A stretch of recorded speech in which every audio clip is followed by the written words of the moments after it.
What the heck is a microplastic and where is it? It's everywhere. It's so pervasive in our brain. Reproductive organs, plastic water bottles, plastic bags, plastic everywhere. You name it. And so this is a serious problem.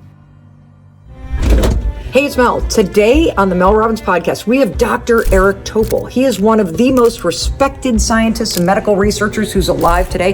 His work has been cited in over 360,000 times in academic journals. He's going to talk about microplastics and how there are 7 toxic products that are in your home right now that are destroying your health. What are forever chemicals? Yeah, so PFAS, perfluoroalkylating agents. There's over 10,000 of these chemicals. Whether we're eating, breathing, or drinking, we're constantly exposed to these. They are in, microscopic, minute quantities, but it isn't like they go out. I mean, we just are accumulating these into our body. A spoonful of microplastics in our brain. We're seeing people in their 20s now with colon cancer, women in their 30s, young 30s with breast cancer. The question is why? They had no genetic predisposition. Is that your theory, that the rise in cancer in young people is due to forever chemicals and air pollution and water? When you take that whole mix, they're all what you could consider as epidemics. The problem we have is we're in a state of complacency. We've just accepted this. I think it's time to hit the alarm now. Dr. Topol, welcome to the Mel Robbins podcast. I am thrilled that you're here. Thanks. I'm so thrilled to be with you. Well, I just want to start by congratulating you on a fantastic new best-selling book, Super Agers. I absolutely devoured this, and I'm thrilled that you're here because I cannot wait to get into a section of your book about how environmental factors are impacting how we age, our longevity, and our health overall. And so I'm thrilled you're here. And what I would love to do is start by having you speak directly to the person who's with us right now and tell them what might change about their life if they take everything that you're about to share with us and teach us today to heart and they put it to use in their life. Well, I think the principal things that we've been known about for years, these lifestyle factors. I call them lifestyle plus because it's much more than just diet, exercise, and sleep. We have to now add in environmental factors. We haven't paid nearly enough attention, and the compelling evidence that has come forth on air pollution, microplastics, nanoplastics, and the forever chemicals. These things are having a big impact, and we're not doing anything about it. For starters, I just want to understand them because I had never heard the word microplastics, for example. I think intellectually or common sense wise, you of course go, oh, well, air pollution, of course, impacts your health. But some of the statistics that we're going to unpack in your book in terms of the connection between environmental factors and the diseases that people get and the health challenges that people are facing, it's really scary, Dr. Topol. It is scary. And the fact that most people are not aware of the risks and that we're not doing anything about those risks. Certain conditions we are masked because, like a heart attack, we can't really say, oh, it's from this forever chemical or from the plastics or the air pollution. Can't really say because they're so common. It's the number one killer. But when you see the declines in fertility, both among men and women, and you know that these plastics and chemicals are invading the testes and the ovaries and the reproductive system, right? Mm-hmm. When you see young people, as I've seen in their 20s and 30s, developing cancer with no risk, you say, well, wait a minute, these are special groups of people that shouldn't have these things. What is it in our environment that could account for this? And, until proven otherwise, these are the things we have to consider are causal. I agree with you. As I was reading Super Agers, Dr. Topol, and you're going through lifestyle plus factors, it stopped me in my tracks as you started to write about how pollution, how plastics, how the environment that we're living in, how there are household items that are in our homes right now that we use when we cook, that we, sit next to at home, that also can impact our health and are playing a role in our longevity. How big of a factor is this? If we just talk about the forever chemicals and plastics, they have links to all the adverse health outcomes. Now, for example, we know that more young people are developing cancer than ever before. And it's not just colon cancer, breast cancer, all these types of cancers that were age-related. We're seeing people in their 20s now with colon cancer, women in their 30s, young 30s with breast cancer. The question is why? They had no genetic predisposition. We have to think, well, maybe it's related to the chemicals. So some people will say, well, you don't have cause and effect. While others will say, you know what, we got this mechanism of inducing inflammation and being mutagenic, that is capable of inducing mutations in our cells, which could cause cancer. And we have this new thing we haven't seen before, and it just keeps getting worse. It's pretty hard not to connect the two, right? Well, and you write about this, like on page 125, you literally say by 2050, if we keep going the way that we are, the number of people dying from cancer is going to double. Yeah. Is that your theory, that the rise in cancer in young people is due to microplastics and forever chemicals and air pollution and water contamination? And add to that ultra-processed foods, which also are pro-inflammatory and injurious. So just starting maybe with plastics, plastic water bottles, plastic bags, plastic everywhere. It's so pervasive. And the problem is, we have it in our bodies and it's in our organs. One of the most important studies come out in years about plastics was one from Italy, where they looked at people's arteries. These are the arteries in the neck, the carotid arteries, where there's atherosclerosis or cholesterol buildup. And they found that more than half had plastics in their arteries, and that those are the people that had over fourfold risk of heart attacks and strokes. Wait, so hold on a second. Let me just make sure that the person heard that. So in a recent study, half of people have microplastic buildup in their carotid artery. And of those people that had microplastic buildup, they were 4 times greater risk for stroke and heart attack. That's right. And it was correlated with the fact that if you look at the arteries under the microscope, not only did you see the microplastics like polyvinyl chloride, but you saw profound inflammation around the plastic pieces. The other one, of course, was the brain. So this was in people who had died, and they looked at the brain and they found plastics throughout the brain, the spoonful of plastics in the brain. Spoonful of plastic in the brain. Yeah. And wherever there was plastic, guess what? There was local marked inflammation, just like in the artery wall. So you can't say that this is innocuous, right? This is something that's very troubling, and it needs action. Well, I just want to try to translate to make sure I'm tracking with you. So the reason why the inflammation is the problem is because if your arteries are inflamed, that means they're going to get blocked, which means they're not going to work. Yeah, well, it's not just even the blockage. We're talking about even in the tissue of the brain outside of the arteries where the plastics can get in. Once they get into our tissue, they incite a lot of inflammation. This isn't good, whether it's in the wall of an artery or in the tissue like the brain. They're seen in testes. They're seen in semen. They've been associated with blood clots. They're in women's reproductive system as well. I mean, just as they're pervasive in the air and the water, they are in our bodies, and it's a cumulative exposure. I realize this isn't conclusive, but, what do you worry about as a scientist in terms of the implications of these environmental factors? Well, the two that are especially troubling for our reproductive system, and it's not just for women with fertility, but we're seeing progressively lower sperm counts and sperm function in men. And so we have a big problem with reproductive health, but both forever chemicals, which get into the reproductive organs, and also the plastics, nanoplastics, they both can do this. And so that's just one example. People are thinking, oh, well, more women are trying to have children at an older age, and having infertility. No, it's not just the aging. It's the hit on healthy aging. And so the same thing with men, the more infertile men. And so this reproductive health is just one dimension of the problem. This is likely having an effect on each of the major age-related diseases. And the sad part about this is the lobbying against these. So, we know there's a big problem, whether it's the air we breathe, the water we drink, our foods, and all the others in our personal items, and cooking, as you mentioned, Mel. What are we doing about it? Essentially nothing. It's amazing. Can you just start by explaining what the heck is a microplastic? Like, I don't even know what this means and where is it?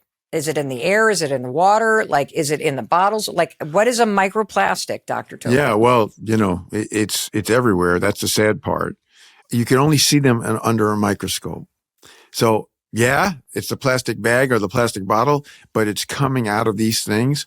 And so these microplastics, they are toxins. They are not biodegradable. So once they come into us, we're stuck with them. So for the person who's listening and me, does this mean that there's just particles in the air and the water and in the food and all around us that we are absorbing through our mouth and through our nose and through our skin? That's what you mean by microplastics? Yeah. So whether we're eating or whether we're breathing or drinking, we're constantly exposed to these. They are in, microscopic, minute quantities, but it isn't like they go out. I mean, we just are accumulating these into our body. What are forever chemicals? Yeah. So the fancy term for that are perfluorocarbonated alkylating agents, PFAS. PFAS, there's over 10,000 of these chemicals. And the key part is they have a fluoride to carbon F to C bond, and that it makes them non-degradable. So that's why they're here forever. And so they are like plastics. And by the way, some of those chemicals are in the plastics. That's how they're made. They have also pervasive presence. 97% of us have PFAS, forever chemicals, in our blood, detectable at low levels, some higher than others. So where exactly do the forever chemicals come from? Like, how are they generated in the air and the water and in plastics? Yeah, well, if you really want to get the nitty gritty on that, there's a famous New Yorker article from last year where a 3M employee, Chris Jensen, basically was the whistleblower. And the company knew about the injurious effects of these chemicals, but they didn't want to do anything about it. And I mean, it's pretty scary to read this article because it's from the inside. And 3M, that's kind of their thing. Everything is made with forever chemicals, whether it's, Post-its or plastics or, you name it. We've done nothing to rein this in, which is extraordinary. We know they have a toxic potential. And yet, just like with the big food industry with ultra processed, and like what we've seen with the plastics industry that rely on them, the companies that rely on these forever chemicals are doing nothing to make a difference. And so we're stuck with these very serious risks with no action. What are the top ways that you and I and the person listening are being exposed to microplastics and to the forever chemicals that are impacting our health? Well, it is pervasive. And, like you said, Mel, it's in our air and in our water, but there are certainly things that we could do to lessen the burden. I mean, so for example, wrapping things in plastic, it's not a good idea. I have a feeling that I'm going to leave this conversation, Dr. Topol, and throw out everything in my kitchen. Is that what's about to happen? No, hopefully not. But if you want to be conscious about the burden of plastic intake, which is, it's an enormous amount of plastics we're taking in on a daily, yearly basis. Anything we can do to reduce dwell time in plastic, or better yet, not plastic at all, that would be an improvement. In our family, we've made some changes. We're a lot less things that are being wrapped in plastic. The things are sitting in plastic, more likely to absorb some of the plastic material. But, cooking, you can reduce. Water bottles, no, not in plastic water bottles. So there's at least something you can do, but it's mainly paying attention. It's pretty obvious what the plastics are. Like, for example, when you go to the grocery store, everything's in plastic bags. It's true. It should be cloth. There's many ways, but it's mainly the attention to what things are being wrapped in or being cooked in or cooked with make a difference. I mean, like, for example, we used to have these Teflon coated things like a spatula. Now we have wood. Unfortunately, what we can do on an individual basis is somewhat limited, right? Because, very little has been done to change the environmental burden that all of us face. I mean, we're breathing in these chemicals and nanoplastics. And so it isn't like you can change that very easily. So there's at least something you can do, but it's mainly paying attention. Well, one of the things that I think of immediately is that when I go to the grocery store, if I put something in one of those plastic bags in the produce section, I leave it then in my fridge for a week or two before I end up using it and cooking in it. So that's an example of the thing bathing in it. And it's true. When I go to the farmer's market, there's nothing in plastic. People are using paper bags, or I throw it into my basket and then I store it in the fridge without plastic. And so, what would be very interesting is have they ever done a study where, like, if I think 2 people ago, my grandparents, if they were to draw my blood versus Grandma Bippert or Grandma Schneeberger's blood, I bet that the plastic content in my blood versus theirs must be night and day. Oh, no question. Because if you think about the fact that it's in virtually everyone's blood now, and it wasn't, 10 years, 20 years ago, detectable. Things have changed so much. This has become just an enormous burden to us, and we don't do anything about it. So, going back to your point about going to the market in bags, why aren't we using paper rather than plastic? Why isn't that the norm? I mean, we have become so dependent on this. It's so frustrating to watch this. Well, I can also tell how impassioned you are when you start to make the case about infertility rates rising, sperm counts lowering, the spike in cancers that people are getting diagnosed with when they're young, children, middle school, high school, in their 20s, that are not the rates that people were diagnosed just 10, 20 years ago. I can see why, as a researcher, medical doctor, and one of the world's most respected medical researchers, literally in the world, that you're very upset and impassioned about this.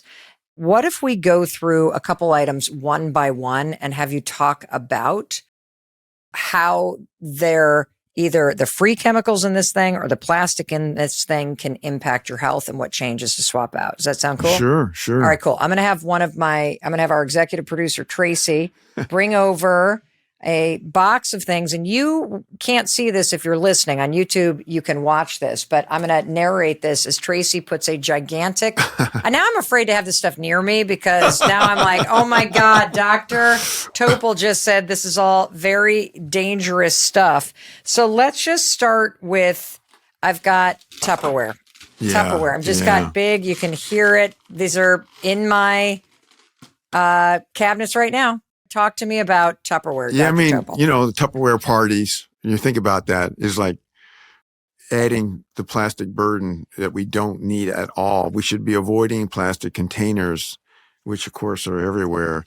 If we're going to wait another 10 years before we finally have this cause and effect, that's waiting much too long when we can do something now that's beneficial. Dr. Topol, I microwave in plastic all the time. Is that okay? Hopefully that would be past tense, because that is a double whammy here. You've got not only the microplastics that can get into the food from the plastic container, but now you're heating it up. So you're really promoting it. We know if you heat up plastic, that's the way to get more nanoplastic into whatever you're going to consume. So that you don't want to be using these for microwave. Plastic, swap out for glass. Yes. Because if your food is sitting in that, even though it's convenient, it is absorbing more plastic. So the more time something spends in it, and if you heat it up, even worse. It's a double whammy. Yeah. It's a double whammy because you're releasing more microplastics. All right, I've got hairspray here. Yeah. Most of these hairsprays are, chock full of forever chemicals, unfortunately. So if they supply the ingredients and you see any fluorinated stuff in there, fluorinated alcohol. It's the second thing. Yeah. I can't read half this stuff, but this one has alcohol, and then it's like hydrofluorocarbon 152A. There's a methacrylate, a butylene. Horrible. Really? Horrible. Why is this horrible? Because you're basically spraying forever chemicals on your head. Why would you want to do that? Okay, that's going down there. I don't want that. I have a scented candle that is so smelly that I can smell it from here. Bright blue candle ocean mist.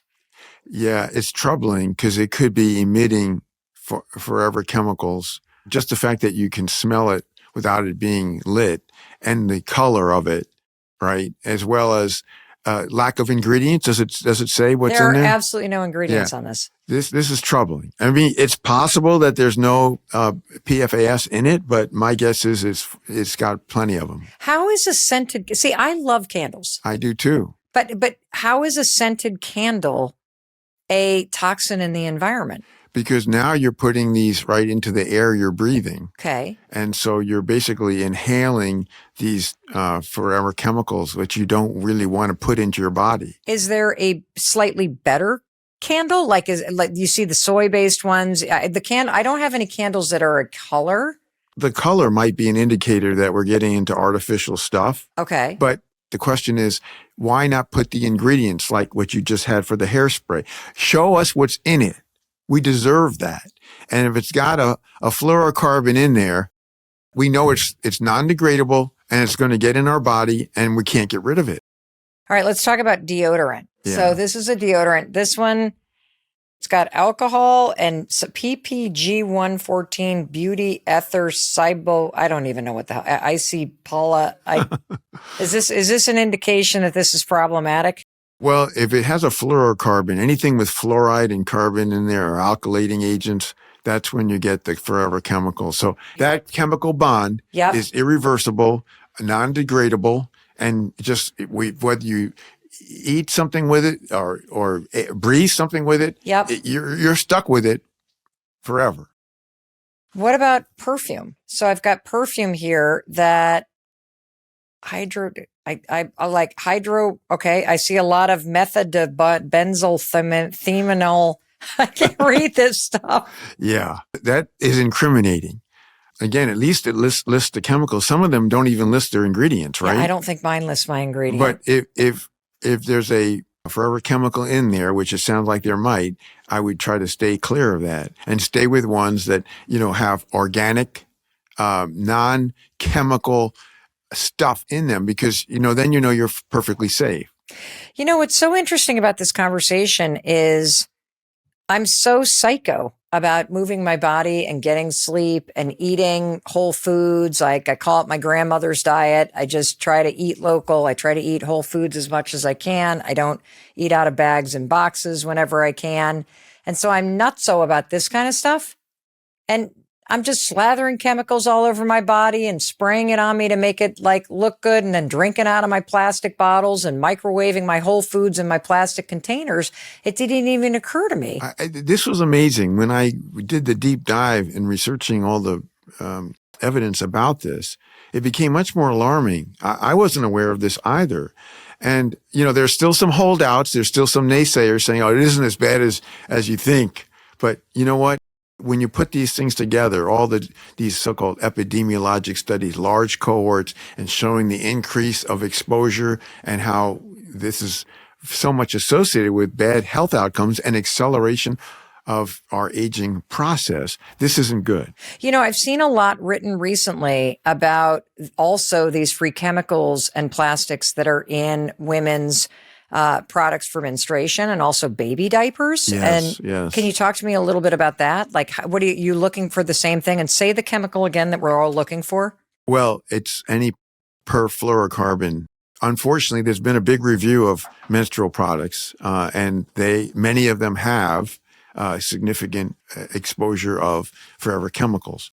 And so, again, our attention, whether it's the manufacturer or the consumer, is just not there. I mean, if manufacturers really want to be promoting health, they could use different ingredients, different components. Some of them are, evidently, but most of them aren't. I also have this nonstick techno-resistant pan here. It says that it's got titanium in it. It's coated with something. Why are nonstick coated pans a really bad thing to cook with? That Teflon or other plastics is getting right into the food. The more you're using it, the more in microscopic quantities, but you're basically, getting into your digestive tract. And yeah, it's a problem. Well, and plus I would imagine, Dr. Topol, that as you're cooking something in here and using a plastic cooking utensil, and the heat is heating up the plastic on the pan coating and on the utensil, you're just releasing more Yeah. microplastic from the utensil and the pan into the food that you're eating? Just like the microwave of the Tupperware, same thing. Heat is just going to increase the load of the nanoplastics into your body. I'm going to be emptying out a lot of the drawers at home. That's all I can say. What do you think about air filters in the house? I mean, should we all be having one? Is there a certain type of air filter that can help filter the air? Well, we do have a problem with bad air, dirty air. And so, we saw this, of course, through COVID. And so had we at our home or our workplace had better air filtration, we could have reduced the spread of COVID. And it's the same with the respiratory viruses, but it also gets us to air pollution. Air pollution, when you get down to the 2.5 particulate matter, with the tiny amounts of air pollution, the tiniest. What do you mean by that? What do you mean when you get down to the 2? I don't know what that means. So there's breakdowns of the pollutants in our air. Uh-huh. The smaller you go, the more toxic. And again, just like we talked about with the microplastics and the forever chemicals, it's these small 2.5 particulate matter. These are the ones that are throughout our body inducing inflammation. And so anything we can do to have higher quality air, particularly, with good filtration. So there are these HEPA filters, but even just exchanging the air, a lot of people's like a fan? home. Yeah, well, fans or, normally at a workplace, now we have these so-called MERV 11, MERV 13. These are just air filtration systems that are exchanging our air on a frequent basis. The more exchanges, the more filtration, the better quality air. Last year, the CDC for the first time said we're going to make a move towards healthy buildings.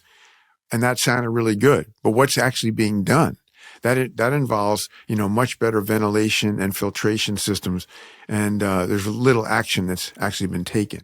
So, the reality is, as I hear all this, it makes perfect sense. Like, I'm not one of those people who's like, well, there's not enough evidence. To me, if you look at the rise in cancer and the rise of infertility rates and the rise of diseases that people are being diagnosed with at ages in their teens and 20s and 30s that they weren't being diagnosed with 20, 30 years ago, it makes a lot of sense. Like, there's no denying to me the connection of all this, but I feel like it feels out of control that, oh my God, there's teaspoons of plastic in my body, that it's in my arteries, that it's everywhere around me. The air that we breathe has got God knows what in it. Every product that I'm buying is not labeled. And so I don't know how to look for the free chemical. If you were to say, Dr. Topol, that there are 3 things that everybody can do and should do that would make the biggest impact in your environmental risks and mitigating against them, what would they be? Well, I think firstly, it's to acknowledge that these environmental factors are very likely inducing harm to our body. So the first thing is you got to have awareness of these big 3, air pollution, the forever chemicals, and the microplastics or nanoplastics. So that's step number 1. The second one is that we need to, what we can on an individual level, family level, reduce the hit. There are many practical things that we can do that we've been reviewing, and that at least is doing something active towards trying to reduce the burden. The third thing is we need to start taking on the industry. That is, with the help of a government, environmental protection that should be, a strong factor in all this, that these companies that are the most active in this space, that are manufacturing, knowing their products, first, not disclosing it in the labels. Secondly, knowing that they're chock full, like we talked about with the problem that was unveiled with 3M, that why aren't they using other components that are not posing risk to our health?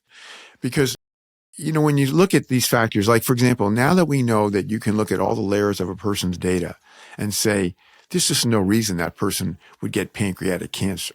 There is just no reason at all. But, oh, by the way, they happen to live in a place that's, got very bad air pollution, very significant exposure to these toxic chemicals, plastics, ultra-processed foods. Well, what's going on here? So the point is, by diagnosis of exclusion, the fact that we can look at all these other layers of data and say, this person presented in their 60s with pancreatic or ovarian cancer, there's just no reason for it, or lung adenocarcinoma in a very healthy, young woman. Why?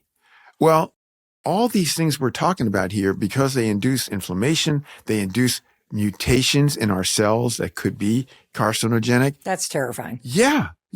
I always like to, have the hardest evidence to make a conclusion, but this one here has a flashing yellow light, especially when in context of not doing anything about it. Well, when you and your work have been cited in 365,000 papers, and you've got over 13,000 published papers yourself, and you're alarmed, I'm like DEFCON 10 over here thinking, get the plastic out of my house.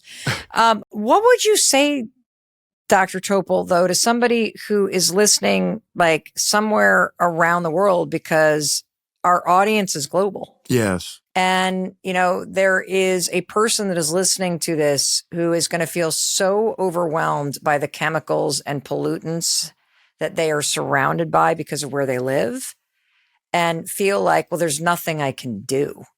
Is there, obviously there's always something you can do, but what is the one thing that you would want this person who's feeling like, well, I live in a polluted area and there is no regulation around where chemicals are dumped? What's one thing to really take a look at for yourself? Well, the things that we've been discussing, Yeah. I think, Mel, that at least will reduce that person's burden or their family's burden to some extent. And at least that raises awareness so that, everything you're doing now is a bit different. That, when you go to the grocery store or the farmer's market, when you're cooking, you're much more conscious of these potential risks. Mm-hmm. It isn't like like you said, DEFCON. This is not like you're going to die or, you're going to wind up in the hospital. But these are this kind of chronic, low level burden things that they're not helping. We know that much. Well, it makes you also wonder, with the rise of autoimmune disorders and the massive increase in the last 20 years, when you see the rise of infertility rates, as you've suggested, the rise in cancer diagnosis in young people, when you see the rise of autism diagnosis, it does make you wonder, how are these environmental factors truly impacting people's genes, people's organs, the way the body metabolizes food and air, the way that the immune system works? And the fact that you're alarmed is very alarming to me. Yeah, I think the problem we have is we're in a state of complacency. We've just accepted this. We've accepted this exponential rise of environmental toxins, all of which we've been discussing, induce inflammation in our body, pose a risk of every organ system, as you mentioned, including the immune system and inflammation. And we're just sitting here in some kind of denialism, as if they're innocuous, and they're not. You hear people doing cleanses, whether it's going on like a heavy metal cleanse or doing something to reset, their health. Once you have microplastics in your system, can you get them out of your body? The problem is the plastics and the forever chemicals are not degradable. So once it's a unidirectional thing. You take them in and they're in residence. They establish residence in our bodies. Who would want that? Who wants these foreign chemicals and materials in our body? Especially when you see them in an artery, and then you see surrounding the plastics is this intense inflammation of all these cells that come in that are just profound. And then you look at the arteries that don't have the plastics in them and it looks, okay. You say, whoa, I don't want these in my arteries, and I don't want these in my brain, because they can't be doing anything good there. So that's the problem, is they get throughout our body and they are inducing local inflammation, which is unhealthy. So here, on the one hand, we have a lot of good things that we can do to promote healthy aging, but we got this problem that we're basically largely ignoring. And I hope that's going to change.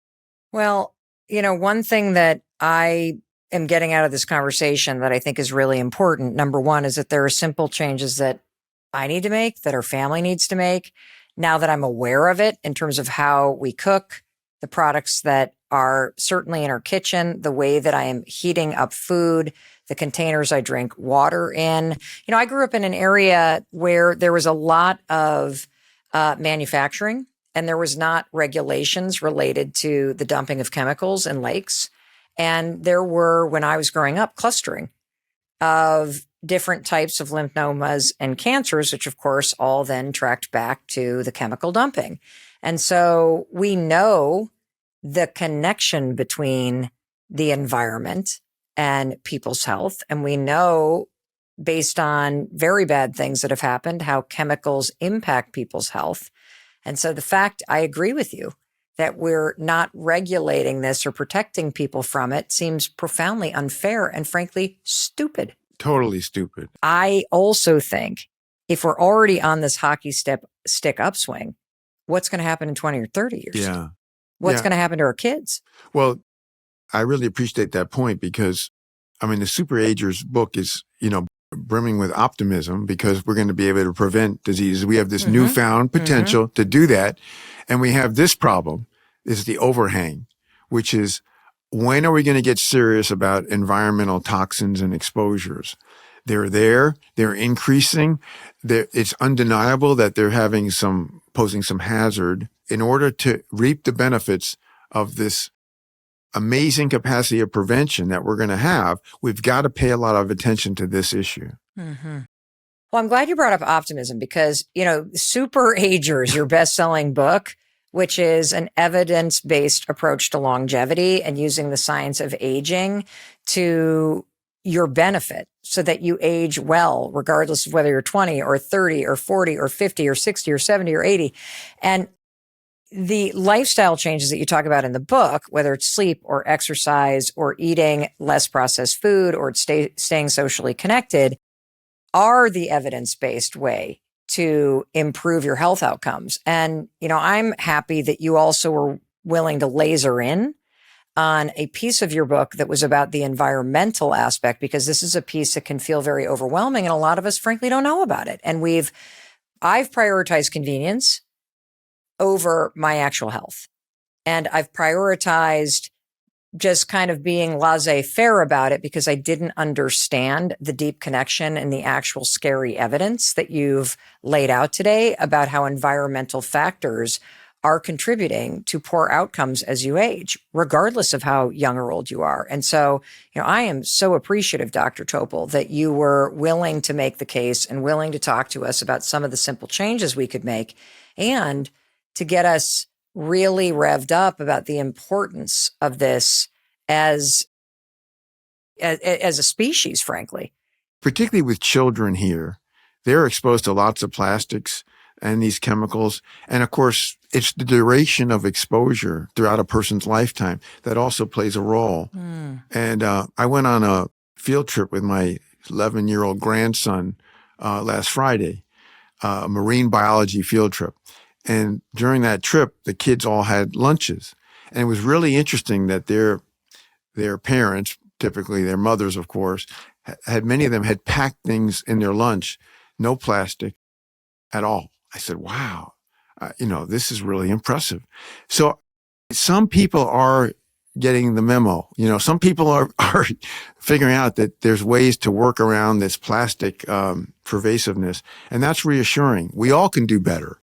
Well, you just mentioned kids, and I was just sitting here thinking that if I take all the research that you've laid out and I think about my own life, 56 years old, and you talk about the rise of this in the last couple decades, I probably, for the first 20, 25 years of my life, was not exposed to microplastics. It's only been in the last couple decades that I have been. But when I think about my kids, who are now 26 and 24 and 20, they've been exposed to this for their entire life.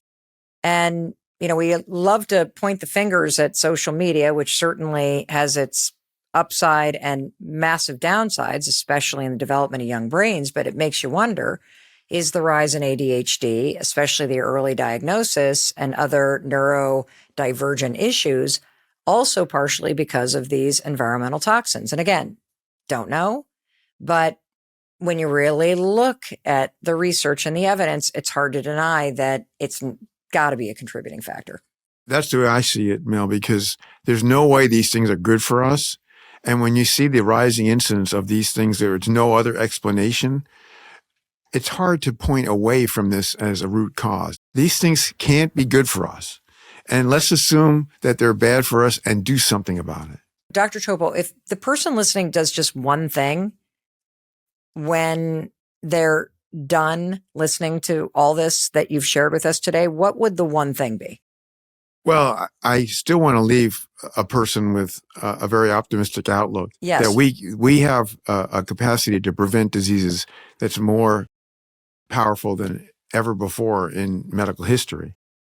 But we have to pay attention to the problem that is happening at the same time, which is steadily worsening, which is that we have these unwanted foreign toxins in our environment, in the things that are being manufactured. We're taking them in on a daily basis, and that has to get on track. We just can't keep going on and expect to reap only the benefits without the concurrent risks that exist today. So I do hope that while we are in prevent mode, we pay more attention to this other issue, which is that we have a few layers of environmental exposures, each of which we can do something better with them to reduce them. But it's also going to take a collective population-wide attention to really make a difference. What are your parting words, Dr. Topol? Well, I couldn't be more excited about the ability to prevent the age-related diseases, the ability for us to take a huge dent out of cancer, out of Alzheimer's and Parkinson's, along with cardiovascular disease, that being the number one killer throughout the world. There's never been better prospects for that. And we have many ways we're going to achieve that. But let's not forget that alongside has been a creeping up of our environmental factors that are getting in the way. So let's make sure that we pay attention to that and take it seriously from here on in. Well, what I really appreciate about you is that underlying that message is the environmental factors aren't your fault. But now that you see them, you can do something to protect yourself against them. And now that you understand the bigger picture and how this is accelerating, you can be part of a solution that helps resolve these environmental factors for future generations. Dr. Topol, thank you for writing such a remarkable book, Super Agers. Thank you for hopping on a plane, and thank you for making this extremely compelling and alarming case and empowering us to make simple changes to protect ourselves. Thank you. And thank you. Thank you for taking the time to listen to something that could absolutely change your life. And there's no doubt in my mind that Dr. Topol's research and his new book, Super Agers, has all the information and the simple changes that you can be making in your life, in the life of the people that you care about, that will add years to your life. And I really hope you take everything that you learned today to heart. And in case no one else tells you, I wanted to be sure to tell you that I love you and I believe in you and I believe in your ability to create a better life. Thank you for listening to something and for wanting to learn from somebody as smart and as researched and as respected as Dr. Eric Topol. Thank you for sharing this, and I'll see you in a few days. I'll be waiting to welcome you in to the very next episode the moment you hit play. I'll see you there. And thank you for watching all the way to the end. Was that not extraordinary? I feel so inspired and moved. I know you do too. Thank you for sharing this with people that you care about. Thank you for hitting subscribe, because that's one way you can support me as I'm supporting you. And I know you're like, Mel, what do I watch next? I want you to check out this video. You're going to love it. And I'll be welcoming you in the moment you hit play. I'll see you there.